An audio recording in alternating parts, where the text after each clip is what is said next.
right. Good afternoon, everyone, on the snowy Friday afternoon here in the Waterloo region. We're at the Radio Laurier studio here at the Waterloo campus of Wilfrid Laurier University, and it is snowing. It snowed yesterday morning, but didn't really stick around, so it was kind of a pitiful first snow.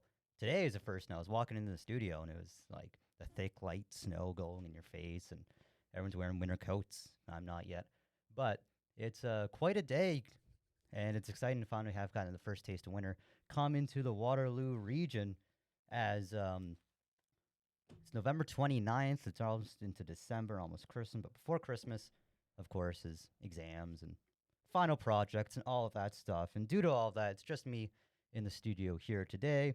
None of the other volunteers. It's quite a busy time of year. So it's just me in the studio for the better part of an hour. Might get some callers in. I tried to set a couple up before we came on air. We'll see if these go through. But it's also, it's busy for everyone here. But of course, this is Golden Bold, the voice of Laurier Sports. And Laurier Sports, unfortunately, on the losing end of the illustrious Vanier Cup. Last weekend, of course, that was hosted in Kingston. U Sports football immortality was not having it for the Golden Hawks. Of course, the Golden Hawks facing off against Laval, the Rouge et Or, the red and gold from Quebec. They came into Kingston, who's going to host it again next year too. They went to Kingston, hosted by Queen's University. Laurier versus Laval, and Laval came out, of course, as they win that game 22-17. Of course, that was the last game of the season for the Golden Hawks and for Laval. Laval, of course, getting their 12th Vanier Cup in about 30 years. Of course, the program was formed, I think, in 1996 or 1995, 94, mid-90s. And since then, they have been, not even arguably, they have been the most dominant university sports football program in the country. And they get their dozenth Vanier Cup victory, and the Golden Hawks fall short. And their Vanier Cup appearance, of course, their last appearance was in 2005, where they did end up winning the National Vanier Cup. But this time, it was not, as, again, Laval beats Laurier 22-17 in Kingston last weekend. So the football programs across the nation are done and will reset and regroup for next year. Of course, the Golden Hawks, that was their first defeat all season. They're, of course, undefeated throughout regular season play and throughout the playoffs. Of course, winning the OUA Championship, winning the UTEC Bowl, and suffer their first defeat at the hands of the Rouge et Or. Of course, the last football players of the week. Of course, who else? By Ethan Jordan, also Jesse Wilkins, Flaherty, and Naomi Ujutileo. Of course, rounding out those three for the football players of the week. Of course, Michael Faulds, the head coach, not just winning OUA Coach of the Year, but also winning U Sports Football Coach of the Year. And Taylor Elgersma not just getting his second consecutive OUA football MVP, but also getting the Heck Crichton Award for U Sports nationally football MVP. So not the result, of course, the Golden Hawks wanted, but a great showing. And they had the OUA Championship, they had the UTEC Championship, and losing to this Laval, this incredible Laval team, is nothing to be ashamed of. And of course, after the game, Michael Falls stuck around for an interview with 519 Sports, and here's a bit of a clip of that, just to hear him post-game. This is Michael Falls post-game after the Vanier Cup. Say we were going to hold Laval out of the end zone. That was unbelievable performance by our defense, forced them into field goals. And we said at halftime down 10, momentum's a heck of a thing. We're going to kick off to them, we're going to stop them, then we're going to go down and score, and that's exactly what we did. So I was super proud of our guys that we cut it to 3. Then the subsequent possessions for Laval, they went 2 and out, and we just couldn't regain that momentum offensively. And that's where it kind of comes down to. You hear him touch on it. We couldn't regain that offense or that momentum, really. And they went to the halftime down 10. And interesting start of that little clip there was that Laval didn't get, touchdowns. They got field goals. And that was enough to put them over the edge by 5. And Golden Hawks fought back coming out of that half. They cut the lead down to 3, but their possessions just weren't clicking, and Laval made the most of what they were given.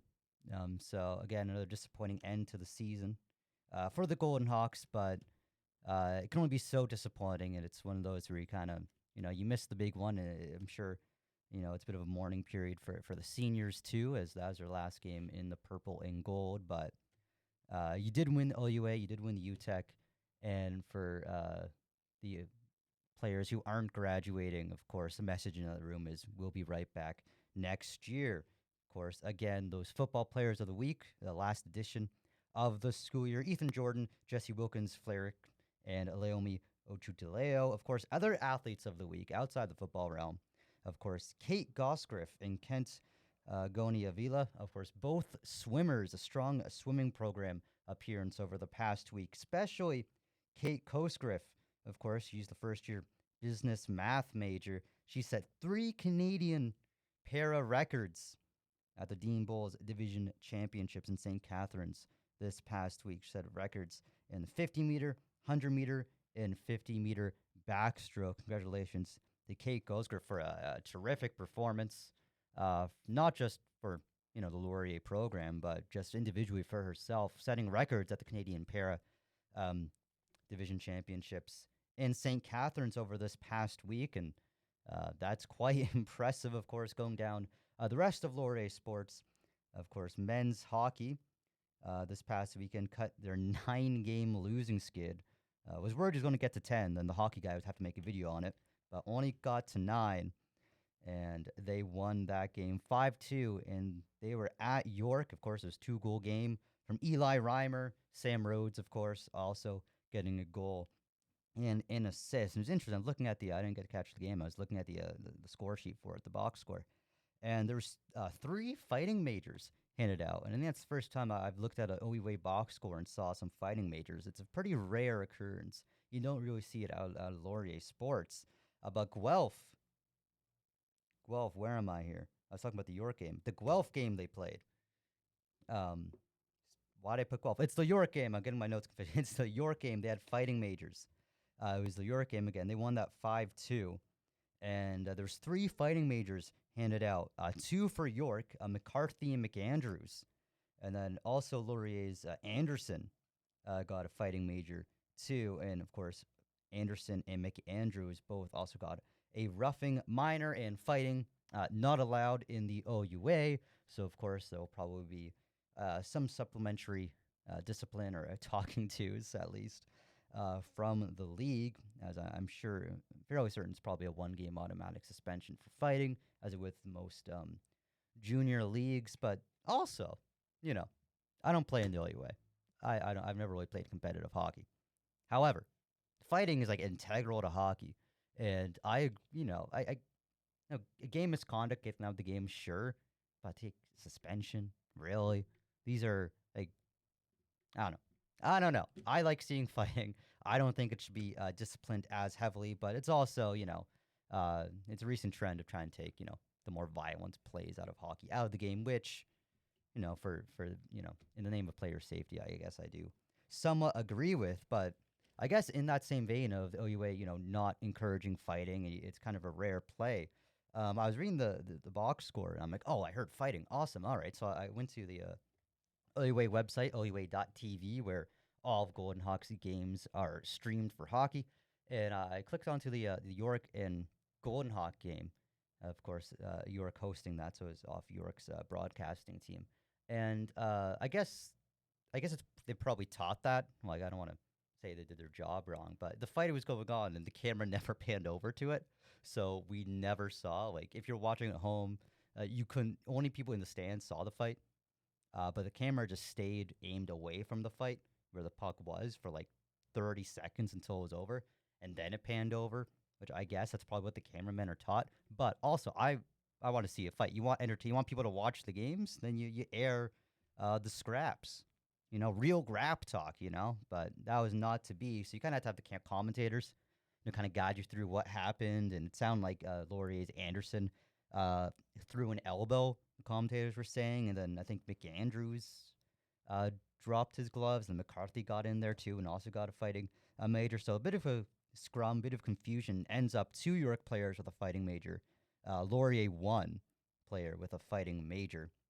So we'll have to see how that impacts the lineups for both teams in their next game. Of course, the Golden Hawks, the men's team, play tomorrow night in Brock. Of course, Laurier's 3-8-3, the men's hockey team. That's quite a disappointing start to the season. They will have to make a lot of ground up to try to get back into the playoff hunt, as they are last in the OUA East Division and third last overall. Brock, not on top of the league, they're about in the middle, but they're seventh in the East.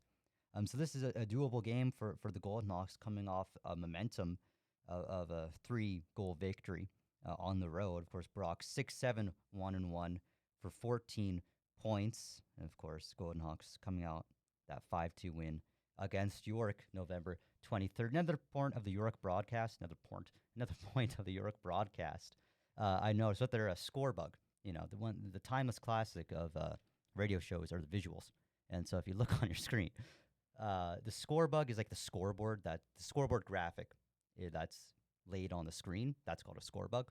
And York's was kind of strange. I don't know if anyone from York is listening, but if you are, it's like they don't have the time left in the period. Like, how every other sport, every other scoreboard has the time. It's kind of good to know. They didn't have it. They just had they had the scores, which was nice, and they had period 3, or they had a P and then a 3, but the P was like a different section. So like, is that implying a power play, or is that just the period? Bit of a weird score bug coming from York, and of course you can't see it if you're listening, but trust me, it's an odd looking score bug, and doesn't even give the time of the period. That being said, in women's hockey, the women's hockey also, their most recent game was a victory. They won last night, visiting Guelph 4-3 in overtime off the stick of Olivia McMillan. McMillan opened the scoring and closed the scoring. Great game. Great game from Olivia McMillan. Notching 2 goals. Abby Glandon, a goal and assist. And Ariel McDonald off the D-line, also a goal and an assist. And I've sung the praises of Ariel McDonald for as long as I've been part of the sports team here. So glad to see she's still doing quite well, and only seems to be improving year after year. So that was the women's hockey team. Last night, down Highway 7 in Guelph, getting a 4-3 OTW over the Griffins. Of course, the women's hockey also kind of, fun news. They play tomorrow night in Woodstock, of course, for the Woodstock Wildcats Roar game. They're against Brock. So Brock and the Golden Hawks bussing in to Woodstock on this November 30th, tomorrow, to play a regular season game. It's always the women's hockey team also went to, I think, Owen Sound earlier this year as part of the Battle of Waterloo. So Waterloo and Laurier went to Owen Sound to play a regular season women's hockey game, just in Owen Sound. And it's always interesting to see. It's always fun to see, the teams kind of going around, not just playing at their regular arena, every single home game, but they're branching out. They're, community outreach, and they're helping support these smaller towns. And, it's going to be a big deal in Woodstock. Of course, it's the Woodstock Wildcats Roar game, so expect quite a healthy crowd for that. And make sure to tune in, because you will also hear my voice again. Don't you love the sound of my voice? You get to hear it tomorrow on the broadcast. Me and another volunteer, we get to ride the team bus down to Woodstock as part of the media crew, so cameraman and all the fun stuff. We get to ride down, and we get to call the action at the Woodstock Arena. Of course, it's Southwood Arena in Woodstock. So it'll be a fun experience, going on the road with the team and getting to call them. So it'll be quite fun. Make sure you tune in for that, as it'll be quite a game. Of course, Laurier women's hockey 7-5, 0-1. They're 20 points. That's good for fourth in the East. Brock is 4-6, 1-0, 12 points, 8 points less. They're tied for last in the East and tied for second last overall. So on paper, the Golden Hawks are the favorites, but no team has home ice advantage. Both teams are almost playing a road game, even though Laurier's the home team on paper. You're not playing at your home arena. And Brock and Laurier both Heading on to the coach to go down to Woodstock tomorrow night.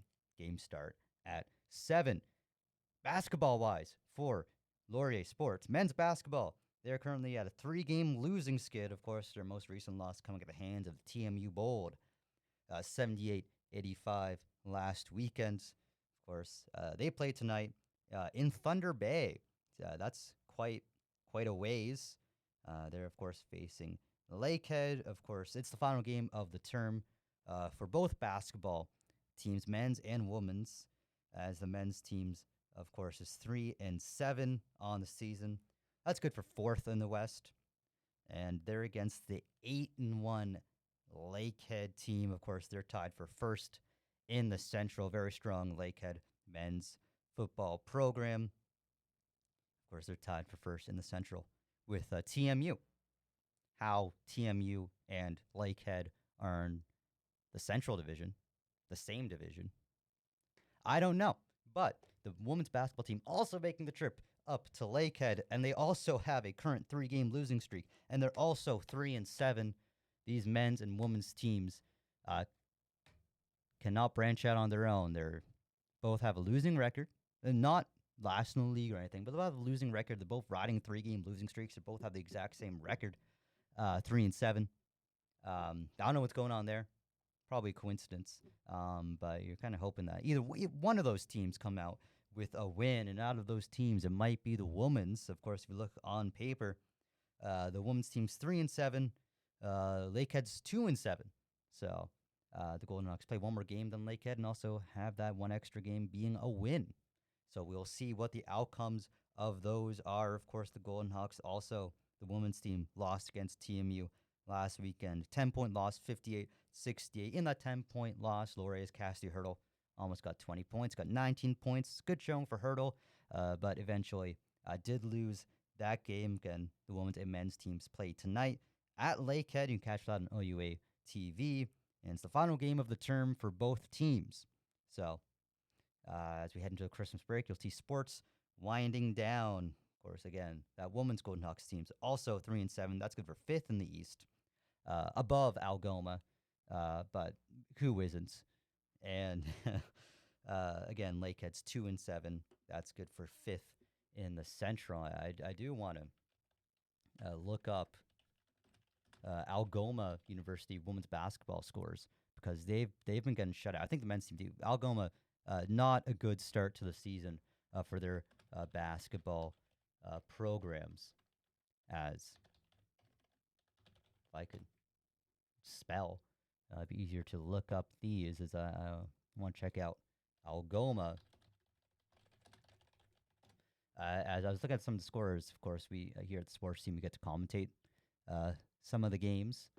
So I was looking at some of the Algoma scores, and they're this is one I was looking for. They're against the University of Ottawa, and they lost. This is the men's team. They lost 52-100. Almost got doubled up on by the GGs. They lost 62-105 the week before, or 2 days before. They lost 62-111. They lost 74-121 to Queens. They lost 41-114 against UFT. 41-114. That's not good. They were against TMU November 2nd. They lost 52-115. Algoma's going through it. If you are an Algoma fan, I would stay off social media. That being said, the men's team for Algoma have turned it around. Last 2 games, they were against York, only lost by 3 points, 64-67. Then against Brock, and they only lost by 22 points. That improvement from earlier on in the season, 65-87. Of course, the women's team. If I can get the scores loaded up here. Not as bad. So it was the men's team I was looking at during one of my commentating preparations, and saw the wild scores. The women's teams, as generally in OUA women's basketball, you don't get that crazy high scores, but this women's team did lose 58-85 against UFT, 38-70 against TMU. But they did get a win against Ontario Tech by 14 too. So Algoma, especially for a men's basketball, watcher of the Algoma team, it's not quite your year, of course. And as we end off on a Golden Hawks talk the Hawk. That's a throwback. Um, we will try to get some callers into the station. Of course, it's only me, and I do like some healthy discussion uh, on the show. And so I have a friend of mine loaded in here as we're going to be talking about NHL. We're going to be talking about Penguins. We're going to talk about Leafs. We're going to talk about a bunch of stuff as I'll get my good Penguins fan friend Jack in here. So I'm going to call him. We're gonna turn up, unmute. I'm going to turn up. Jack, are you there? I am here. How is it going? It's going good, Jack. How's your day been so far? Rather uneventful. I woke up, ate breakfast, and I've been doing schoolwork. How responsible. Of course, Jack. I understand. Of course, we're going to talk about the Penguins for a couple minutes. Um, as someone joined our call, uh, as of course we're not using a direct phone to phone because our phones are quite temperamental, so we're using a different platform as you can tell. And Jack, of course, the Penguin season is just not going the way you'd expect. It's not going good, and quite frankly, it's been a rather disastrous start to the season by the Penguins.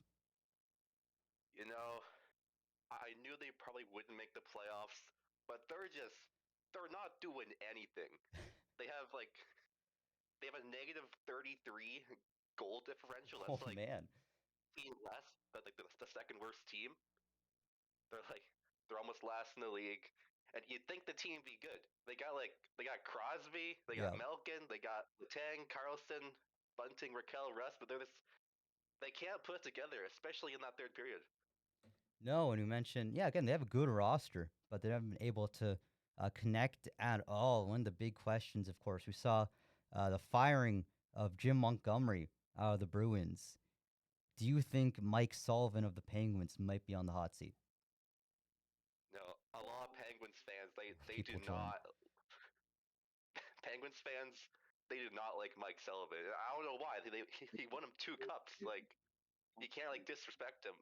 Dubas backs him up a lot. Like Yes, I think last year there was a conference like he's saying Mike Sullivan is his guy, which I mean, right? you So I kind of have to like, again, he won the cups, consecutive cups, 2016, 2017.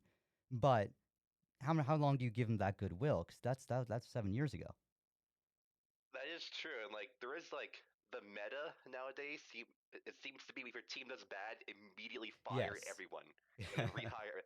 Like, is that always the answer? Like Sullivan has so much experience with the Penguins. He knows how to win cups. Should they just get rid of him because they're having a bad couple of years when it's like all Ron Hextall's fault? It's true. Yeah. Again, we see again like the average lifespan of a coach's tenure with the team nowadays of the NHL is literally like a year, if. So Mike Sullivan is like one of the longest tenured coaches in the league, and he's built. That's again like he's been in the job for 8 years. So the dressing room, and there's a lot of connections with the players, a lot of relationships formed. And do you throw that all away because you're not succeeding when the coach hasn't really been given a consistently strong team, top to bottom, to succeed? Yeah, I think he should stay personally. But like when I saw that Boston coach got fired, I was like, I mean, he's a really good coach. He I don't know is. why he got fired. I Like I don't know what That's what I'm saying. Jim Montgomery, of he got. course, 2 years ago, um, set the regular season record for most points in the best record. Boston Bruins 2022, I think 2023 season was the greatest regular season by any team in the history of the NHL. And a year and a half, 2 years later, he gets just dumped. Like, Yeah, he got hired immediately. yeah, exactly. Because you fired one of the greatest coaches in the league. Yeah, we're going to scoop him up. Like, what do you think was going to happen?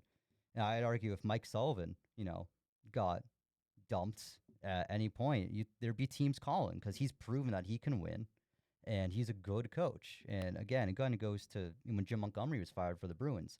everyone online was like, he's not the problem. It's Don Sweeney, it's Cam Neely, the ones in charge. And you're saying it's kind of the same thing in Penguins, where much of the blame kind of has to lie on, Ron Hextall and the former management to kind of setting this team up.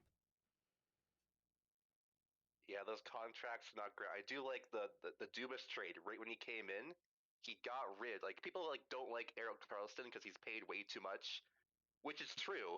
But I'd much rather have an overpaid Eric Carlson than an overpaid like Grunland, like Oh, Ruta, like Granlund and like Petrie. These Carter good and all those contracts. like that trade. It was incredible. So I think like we're not in the best spot, but it's like we can work with this. If Eric Carlson can remember how to play hockey and not just play offense, that would be ideal. Of course. And Jack, I know you're also a goalie. And what's your kind of opinion on Tristan Jarry's performance this season? Oh, don't get me started on Jari. You know, at the start of the year, I was hitting on Jari a lot. He got sent down to the AHL. I think I saw a stat that said like 40% of Jari games he's let in the first goal. Oh, Now, like, now I'm not sure if those like those shots are high quality or not. I haven't watched a lot of the games recently because I'm just kind of done with watching Penguins hockey in general. But like, you can't be letting in 40% of goals. The very first one. no. And Obviously, you get sent down to the AHL. yeah, that's rough, eh? Like you're starting goaltender, you're paid NHL bucks, and they get sent down to the AHL. That's never a good look. Yeah. We saw that with I think Jack Campbell too, and he's just never come back. He's kind of just banished, and no one knows where he is anymore. Tristan Jarry goes on the AHL. He puts up some good games. I think his record was like 3-1 or something, like 4-1 maybe. Comes back up I mean, yeah, and doesn't really improve. yeah, maybe there's a slight improvement like at most, but he's still the same old Jari, like below 900. Like he saves most of the pucks he's supposed to, but the most important thing about the goalie is not saving the shots you're supposed to. It's making those saves you're not expected to save. It really makes you Exactly. a quality goalie. And Jari being paid what like $5 million a year, he is not living up to $5 million. He's simply saving the easy shots.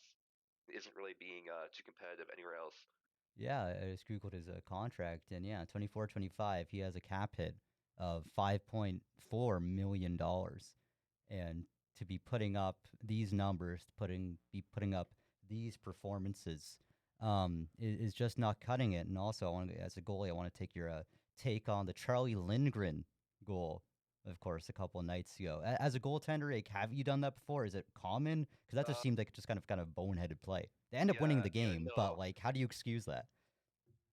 yeah. I have never gotten the puck and shot it directly into my net. No, I cannot say I've done it. Well done. I mean, like, you gotta he's trying to wrap it around the boards, obviously, but you Yeah, can't be like, you can't be trying. You're a goalie. You're not good at shooting.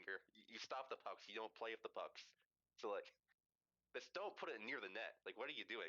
Throw it to the corner. yeah, and you think he's handled the puck before, but he got the puck and looked, oh, this is a standard hockey play. The goalie comes out with the stick to play the puck, and just we've seen that like flip to behind the net on your kind of flip it behind your net by goalies. But I think he was just like way out of the paint. He's near the face-off dot, so obviously he doesn't have that angle, and he doesn't even look. He just flips it and slots it into the back of his net. Now, luckily they win that game, but had they not, uh, that would not have been a fun locker room to be in. No, it definitely would not be. I mean, and it's kind of hard to just put everything on the goalie, but you kind of have to there. But like if you're Lindgren there, you just gotta have a short memory. Just kind of forget it. These ram things happen sometimes. Like goalie seems like an easy position, but it's like there's a lot of pressure. Being like you always get blamed whatever happens. So he just has to regain and go Exactly. next. Has to just simply go next. Of course, they do end up winning that game, but as a mentality, like for a professional player to make that kind of gaff on a national stage, that's got to mess with your psyche. Like, I've made like gaffs when I was 6 years old playing like tyke ball hockey that still keep me up to this day. So how these professional athletes are able to, have a short memory, as you say, is quite remarkable to me. Of course, uh, when you're a goalie, you played goalie for a healthy amount of different teams at different levels.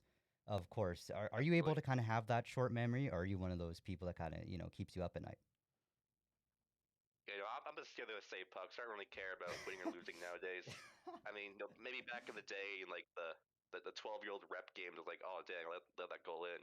But now it's like it doesn't matter if you're a goalie. Like the goals usually aren't your fault. Like It's true. they have to get past 5 players before you. Yeah, exactly. You're the last line defense, and by the time like shooters can shoot, and if it goes past you, it's like, well, why did they get that shot off? They went by the entire team to reach me. Um, and of course, I know you're part of of course, the Georgian College campus in Barrie. Of course, you're part of that hockey program there. You had a tournament, I think, this past weekend. How'd that go? Pretty well. I was actually playing with the Aurelia Barry team, and I didn't get the first start, unfortunate. But then I had like an amazing like lights out game against the most random community college I forget the name of. But that goes to show how low level the Aurelia team is. It's Yeah, we ended off that's the with the Aurelia Lakehead team, right? yeah Aurelia Georgian Georgian, team. Yes, but you're also going to Lakehead. I am also. It's very confusing. Don't worry All about the right. details. Oh, so how many games did you end up playing? How did you get A the whole start on? 2 games. Hey, that's more than one. Incredible. That's Yes, plural. it is. That's correct.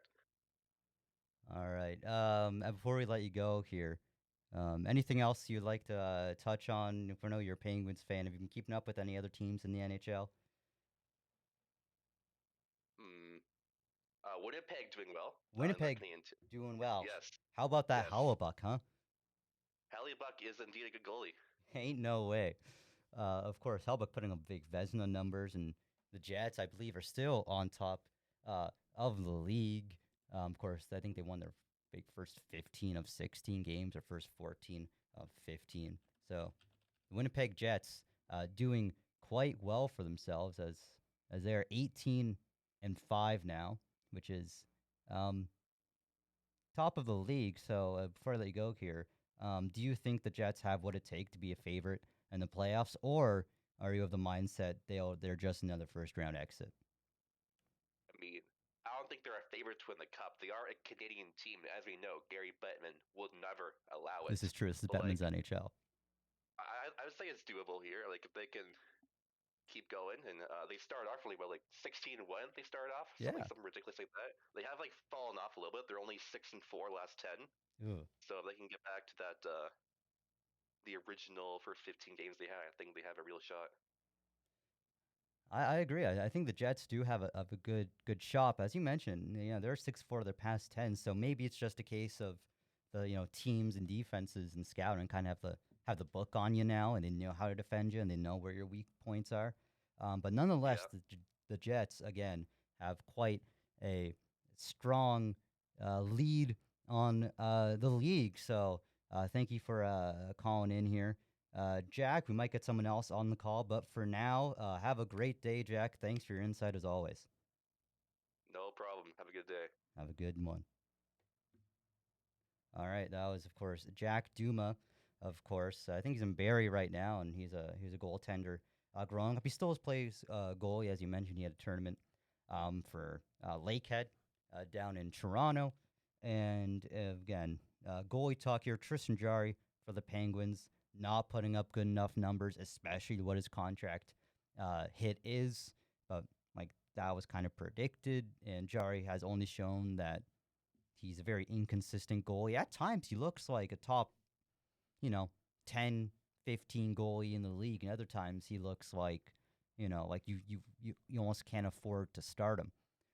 So as the Penguins try to figure that out, that'll be quite, an interesting, situation to kind of keep up on.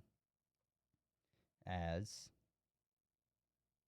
and then we also talked about the Jets, and we seem like we talk about the Jets almost every week, and it's for good reason because the Jets have been doing quite well. Of course, as Jack mentioned, 6-4 of their past 10, and whether it's a case of kind of you kind of burn yourselves out almost after a terrific start to the season, or maybe the teams kind of have the book on you now and they have 20 games to uh, you know of film to review, and they've been able to kind of shut you down where you're most productive. Maybe it's kind of a case of both. Of course, they're still resting at a 34 goal differential, which is other than the Capitals and Hurricanes, are double practically what any other team has. And of course, we talked about the Penguins, the Pittsburgh Penguins, of course, bottom of the Metro in a very tight metropolitan division. Of course, Hurricanes 33 points, Devils 32 points, Capitals 31 points. Rangers were hanging in there. They've dropped down to 25 points, and the Rangers are also another topic of conversation as while they have a winning record and they're in the playoff spot 20 games into the season. It's just not really been clicking, and you don't feel confident about these Rangers, and they can kind of keep this up. Shesterkin is always a strong goaltender, but not a lot of parts are clicking. And so rather, again, it's strange because you look at the standings, you go, oh, okay, they're fourth in an 8-team division. That's pretty good. They're 12 and 8. That's 25 points. That's not bad at all. But a lot of these wins are, they kind of luck into, or they're not as proven as they want. And you can see this, the team itself is disappointed by their start to the season. And we've seen kind of trade rumors circulate about a captain, Jacob Trouba, maybe getting traded, or assistant captain, longtime Ranger, Chris Kreider, getting traded, looking to shake things up. Do I think they'll trade Chris Kreider? No, but like the Islanders, also traded Tavares. The Lightning also let go of Stamkos. And Chris Kreider has kind of been the face of the Rangers, probably the consistent player on the Rangers, dating back to that 2014 finals run. He was on that team. I'd imagine he's the only player on the team left from that finals run, 10 years ago. So he's been like consistent, strong, great goal scoring, great energy guy for these Rangers. And, so you think, oh, Chris Kreider, I'm like, oh, they're never going to trade Chris Kreider. He's going to retire as a Ranger. It'll be all nice and poetic. But especially towards kind of, into the 30s, you're seeing, teams trade their kind of franchise players. So it'll be interesting to see how long Chris Kreider is on the Rangers for. And also Jacob Trouba, captain. I never understood trading captains. I think that's a bad look, but like Jacob Trouba was also in trade rumors last season, and he was also the captain last season. So I don't know how that works. Of course, I'm just trying to organize a bit more callers here. As again, trading your captain again, I don't think is a good move. But like, when your captain is like associated with trade rumors, that just kind of shows that maybe he's not, the best available captain material, right? Because you think your captain's the guy you want to be the face of the franchise. You're hitching your wagon to the captain. He's going to be the media leader. He's going to be the locker room leader. He's going to be the bench leader. And for such an illustrious original six franchise as the New York Rangers with such history behind it, the captaincy has a bit more weight than perhaps other organizations, i.e. Anaheim, who named Radko Gudas the captain, which is one of the more absurd management decisions I can think of. But Jacob Trouba gets the captaincy a couple of seasons ago. And he was kind of involved in trade rumors since he got the captaincy. So that is an interesting note on the Rangers, of course. Down the Metro, Flyers just behind the Rangers, 23 points. Blue Jackets having a bit of a stronger season than we expected coming out of summer. They're 9-9-3 at 21, so they're doing better than the Penguins. So if you're the Penguins, you're currently behind the 2024 Columbus Blue Jackets. So do you sell the franchise after that? I'm not sure. Of course, and we're trying to see if we get any more callers on the line. I didn't send a message, so maybe that's why I didn't get it. As looking around the NHL, it's kind of a hockey-centric episode of Golden Bold, but, I'm also a hockey-centric person. And so, deal. This is my message. As we're waiting for perhaps another person to get on the line here, but as we wait for that, of course, we'll talk about the Leafs for a bit. Leafs, of course, coming off a 5-1 loss against the Panthers. Not not a good showing at all. Austin Matthews still notably not on the roster. He's been day to day for a month, so there's that. Of course, as of last week, I think I discussed it on the show last week. Of course, the Leafs management and coaching, and all the media releases and media interactions are. Everyone asks about Matthews because he's the star of the team and one of the stars of the league. And everyone's like, "Oh, he's day to day. Don't worry, it's just kind of a minor injury. He's getting sorted out. No worries. He could be back next game. He could be back next week. He'll be back on the weekend." We've heard this for a month. It's almost December. I think he's been out since the start of November. So this day to day. Don't worry about it. Has been going on for a month. And last week, he went to Germany. Yes, this minor injury we need not worry about. The player went to Germany to get it checked out along with a team physiotherapist. So I'm not sure what the injury is. I'm not sure how severe it is, but certainly it is not quite the day-to-day injury that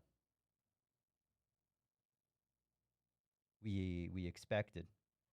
As all the callers now, as there's a there's a conference call going on. I'm not sure if I want to head in on that, but I do am getting a call right now. As check. How's it going? Hey, here we go. We got Jackson on the line. Of course, good friends of the show. We had Jack on earlier, a friend of both of ours. And as he gets himself set, this is, of course, Jackson Lee, host of CKLU up in Laurentian. He's host of Swinging a Drive Home every Tuesday night at 5 p.m. So if you're in the Laurentian Sudbury region, make sure to check out CKLU at 5 p.m. And if you're just joining us here, of course, this is Golden Bold on Radio Laurier. And we have Jackson Lee, Sudbury's own, on the line. Jackson, how are we doing today? We're doing great. Thanks for the shout out. Always love to your support for the program. It's pretty cold up here, kind of Sudbury things. That's how it is. How are things down there with you?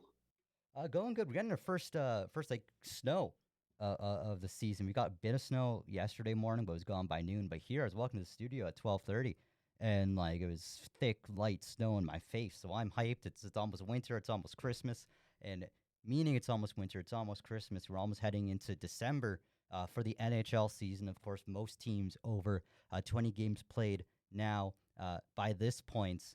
I know on your show you mentioned that Canucks and Senators game, and the Canucks now, they're without Miller. They're getting Besser back. How do you think the Canucks can kind of turn their season around as we head into the December month? Well, things are definitely looking up. We got Brock Besser is back now. However, it's unfortunate that with Besser coming back, we lose Philip Roenick, and it just feels like that sort of every bit of good news we get as Canucks fans, there's always something bad right around the corner to replace it. So it is going to be a struggle. This team is definitely going to be tested based on their abilities for depth scoring, their abilities to find value in people that otherwise probably wouldn't have had as much time to shine. They're rookies like Lekermaki, like Ratu. They're going to face a lot of adversity right now because they're going to be getting ice time that guys like Miller, like Kronik, like these star guys should be getting, and it'll be a test. They'll have to see how they're able to handle that for sure.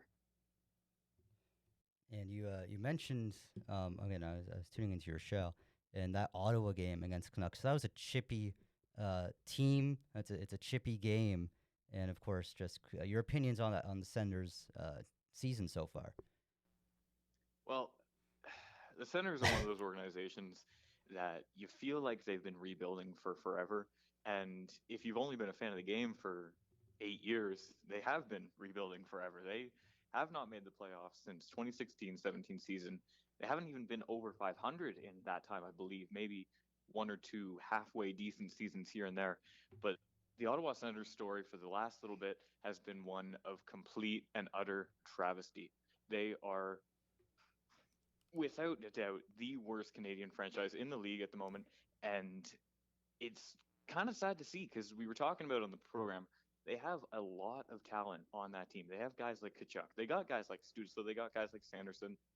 And you'd think with that kind of star power or that kind of star potential, they'd be able to put something together, but they just haven't. The depth is not there. The defense, after their superstar players like Sanderson, they had Chikrin, they got rid of him. After that, it's looking really, really thin. And I think these Senators are still a long way away from being even remotely competitive in the near future.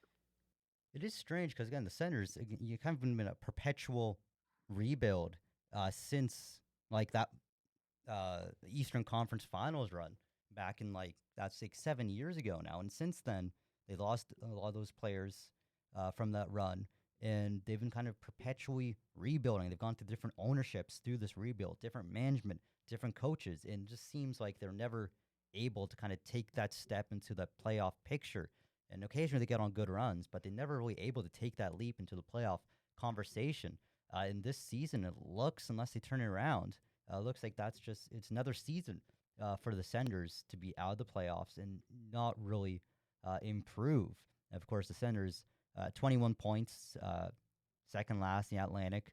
The Montreal Canadiens, also kind of a rebuilding team, but definitely not as long or as you know as anemic as the Senators. They're at 19 points, of course. Jack was on the air, both our good friend Jack, and we discussed the Penguins. We also got talking about the Jets a bit, and the Jets now. He made up a good point. In the last 10 games, Jets are only 6-4. So do you think is that the Jets coming back down to reality, or is it just a kind of a burnout slump from the hot start to the season they had?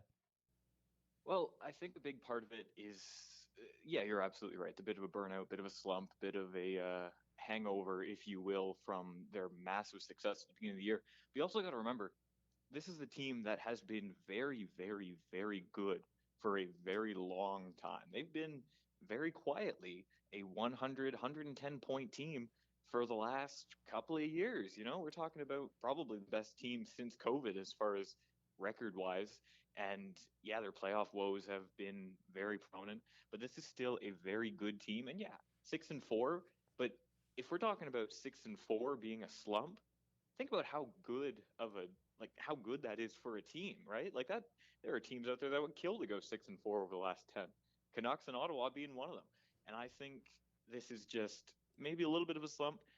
Probably not going to get back to that 18-4 kind of deal, but I think these Jets will absolutely be fine. I'd have to agree. I think there's no really need to worry. As you mentioned, yeah, 6-4 being considered like a slump or kind of like, ooh, maybe they're not as good. People kind of going a bit, predatory on that 6-4 10-game stretch. I think that kind of shows how good these Jets really are. As again, really the only better record in the last 10 is like the Avalanche is 7-3 over the last 10, and I think that's the only one. Oh, and the Leafs are 7-2-1. Sabres. Hold up. Sabres are 7-3 over their last 10. When did that happen? It's the Rasmus Dahlin effect. Yeah. You know, they're another one of those teams that you feel like have been in a rebuild for forever, but they, to me, have a lot better pieces to work with than a team like the Senators.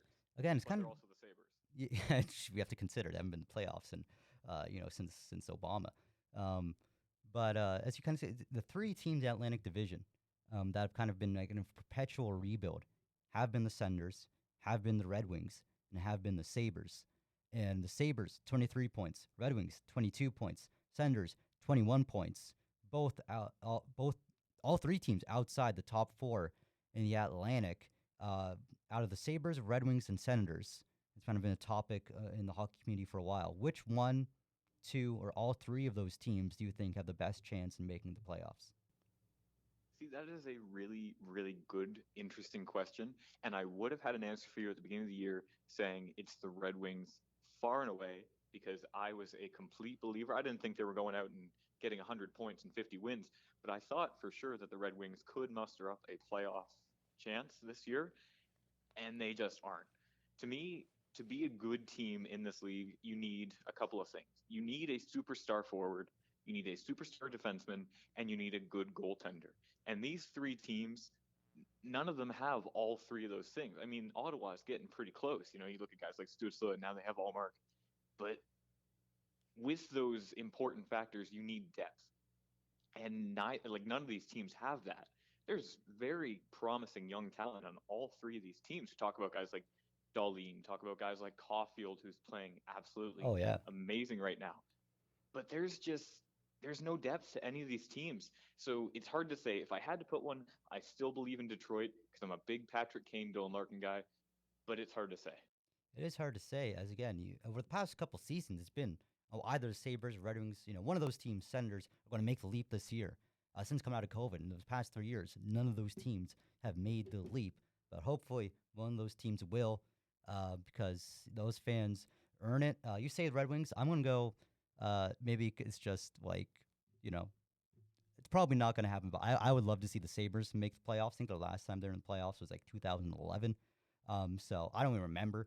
Like I wasn't a hockey fan the last time the Sabres were in the playoffs. It'd be nice to see the Sabres make the playoffs. They're only 2 points behind Boston, who's in third in the Atlantic. But the way it's kind of going in all the fan bases for the Sabres, Red Wings, and Senators, they kind of demand change. And the Red Wings have been the Yzer plan for, you know, 6, 7 years. The Senators have gone through management and coaching changes and never seem to make anything stick. The Sabres, again, are the Buffalo Sabres. So we just kind of don't know. But I'll have to take you off the call here as we'll take one more caller in on this Golden Bold. So thanks, Jackson, for calling in kind of last minute, but I appreciate it. And your insight is always appreciated on Golden Bold. Well, thank you very much for having me. I wish you a great Friday and a nice weekend, and I'll talk to you soon, all right? Awesome. All right. See you, Jackson. See you around. All right. And we'll try to get our one more caller in before we end. As I told him, we get him on at 153. It's 153 right now. So we'll see how this goes. Of course, this is a big big Cameron. This is Cameron. He's a big hockey fan, big hockey historian too. He's quite knowledgeable about the game. He keeps up with it a lot. He's one of my sources for a lot of news going on around the NHL. So it's the first time caller here, of course, for Cameron. He's calling out of Barrie. We'll get him in on the call here. We'll see if this connects. Cameron, you there? Yes, hello. I'm Cameron. I'm calling in today. Nice. All right, Cameron, where are you calling in from? I'm calling in from Barrie and listening to the show for a bit. Nice. All right. Long time listener, first time caller. Yeah. Cameron, of course, again, a big hockey guy. Me and you both. We're even the same fantasy league together. However, I do not want to talk about it. But we will talk about the NHL. And I talked about half an hour ago. I had Jack Duma on the call, and we talked about the Penguins. And he says, Mike Sullivan should not be fired. We saw Montgomery fired earlier last week. What's your stance on the Penguins season? Tristan Jarry, Mike Sullivan, Ron Hextall, Kyle Dubas. What's your take on the situation? I think they just have to commit to the tank. Like, that roster is just so bad. And it's so old. They are old. When Dubas came in, Ron Hextall made a disaster of this. He was a terrible GM. Yep. But Dubas wanted to try and compete still, and I think he made the wrong moves. I think Erik Karlsson was a bad trade. He hasn't been great for Pittsburgh. And I also think that the goaltending has been unusably bad. I personally like Tristan Jarry, but he hasn't been the best this year. No. Although recently he's been pretty good, but his team's still been awful in front of him. We've got a Tristan Jarry apologist on the line here. I am a Jarry fan. And Mike Sullivan, I think they should fire him. You think so? Yeah, you're on the. I'm on the fire Sullivan. Okay, train. okay. I think he's been there for so long. He's gotten everything out of his players, and I think there's better options available. Nobody's taken Jay Woodcroft yet. True. He's been a good coach. Jay Woodcroft, of course, led the Oilers 2 seasons ago. Got kind of dumped to the wayside last year. But Jay Woodcroft, again, with the Oilers, was a good coach. That's an interesting name you bring up there. But bring it back to kind of Ron Hextall. And I think that's a great point where Kyle Dubas still thought this team was a competitor. I think we've just seen that this team is not a favorite, is not a championship team, is a borderline playoff team last year. and this year is just completely not. So what moves do you think Dubas has to make, considering he kind of, you know, kind of made some missteps as soon as he got into the role? What do you think it's kind of what do you think Dubas needs to do now?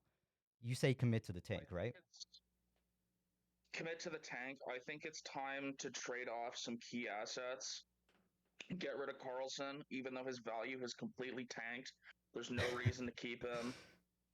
I'd also think Dubas should step down as GM and just stay as president. He hasn't done a good job as the GM. I think somebody else should take over Someone like and Jason do a better Spezza. job while he can just stay as the president. I think that's a good point because yeah, he's managing both those roles, and you see that from some teams. But I think with the Penguins, you kind of have to have a manager who's just committed to the general manager role and is not worried about all the operations, all the other hockey stuff going on. Of course, while we still have you on the line, of course, the Leafs losing 5-1 against the Panthers in their most recent game. However, they've been without Matthews, and they've been rocking without Matthews. And it was a bit of a strange situation with Matthews. Is he injured? Is he not? It's a day to day, but he's been out for like a month. But these Leafs still find ways to win games. How do you think they're doing that? It's just magic. They're icing pretty much an AHL roster up there with Marner and Nylander and Tavares, and they're just working somehow. They got so many injuries. I think their next game, they're playing with like 7 defensemen because Bobby McMahon got injured. It's going to be a sight to see.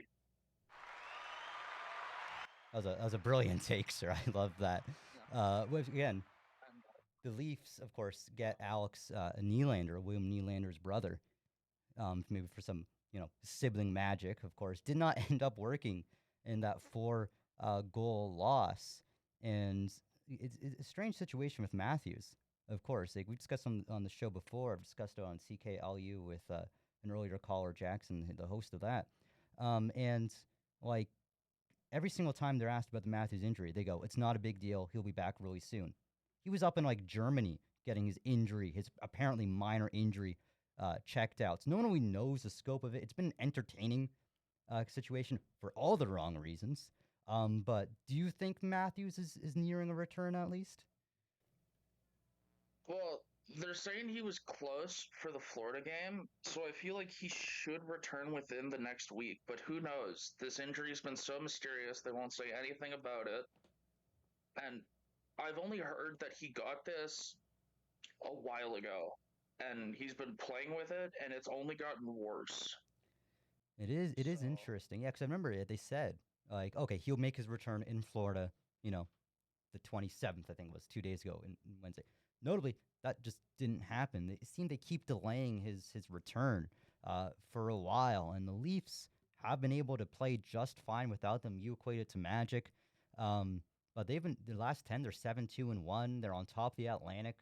Um, Now the big question with this Leafs team, the regular season, you can have the most successful regular season you've ever had. No one, not a single uh, species on God's green earth will care about the Leafs regular season this year.